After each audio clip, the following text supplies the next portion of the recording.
جناب زہرا سلام اللہ علیہ مظلومہ بھی ہیں۔ جناب زہرا کے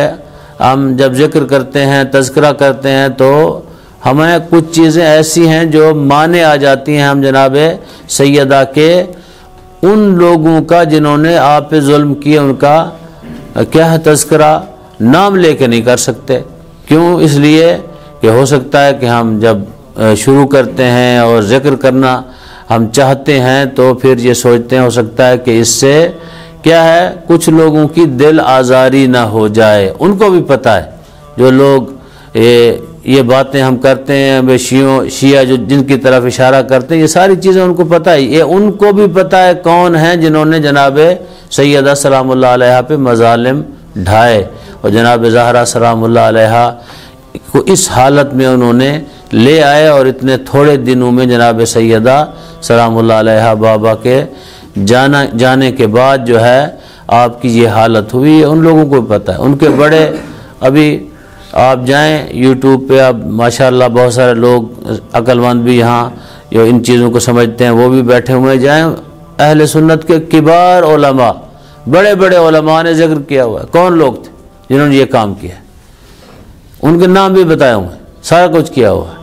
یعنی مظلومیت زہرا سلام اللہ علیہ یہ ہے کہ آج بھی سیدہ مظلوم ہے جانے کے بعد۔ آپ دیکھیں کہ کوئی دنیا میں ایسا مظلوم نہیں ہے کہ جس کی قبر کا نشان ختم کر دیا جائے، جس کی قبر پہ لوگ جائیں تو نہ جانے دیا جائے۔